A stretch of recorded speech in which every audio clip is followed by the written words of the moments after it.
আসসালামু আলাইকুম cooking story by Habiba বেজে সকলকে স্বাগতম। আজকে একটা ইউনিক নাস্তা রেসিপি নিয়ে এসেছি।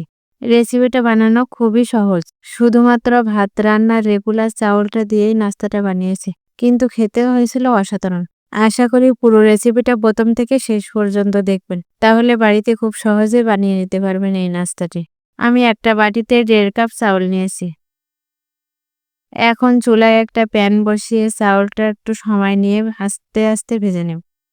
এই চাউলটা ভাজার সময় অনবরত নাড়াচাড়া করতে হবে, না হলে নিচের চাউল পুড়ে যাবে, তখন নাস্তাটা আর হবে না।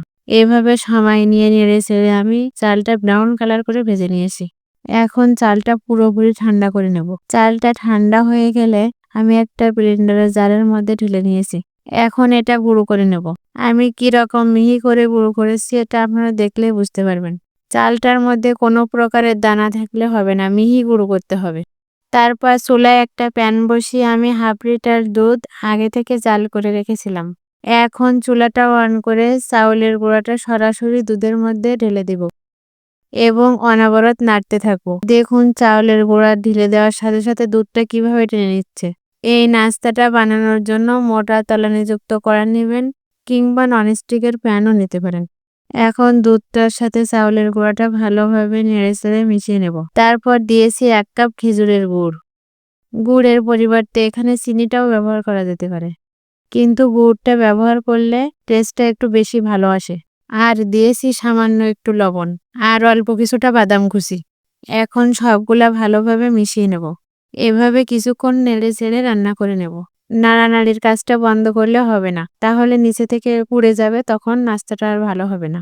নাড়তে নাড়তে এক পর্যায়ে দেখা যাবে কড়া থেকে এটা ছেড়ে আসছে। কড়ার গায়ে একটুও লেগে যাচ্ছে না আর, তখন চুলাটা বন্ধ করে দিতে হবে। এখন আমি একটা বক্সে সামান্য একটু তেল ব্রাশ করে নিয়েছি। এখন হালুয়াটা কৌটার মধ্যে সেট করে নিব আর অপেক্ষা করব ঠান্ডা হওয়া পর্যন্ত। ঠান্ডা হয়ে গেলে বক্স থেকে বের করে আমি ছোট ছোট বরফির আকারে কেটে নিয়েছি। আর বরফিটা সুন্দর দেখার জন্য উপরে একটা করে কিশমিশ দিয়েছি, এটা অপশনাল। তাহলে আমার নাস্তাটা রেডি। এটা প্রথমে দেখলে কেউ বুঝতেই পারবে না যে এটা ভাতের চাউল দিয়ে বানানো। এটা এতটাই সুন্দর হয়েছে। রেসিপিটি বাসায় বানানোর জন্য ভিডিওটা সেভ করে রাখতে পারেন, অথবা নিজের ফেসবুক ওয়ালে শেয়ার করেও রাখতে পারেন।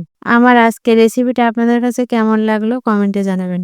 দেখা হচ্ছে নতুন কোনো রেসিপি নিয়ে। Tata and take care.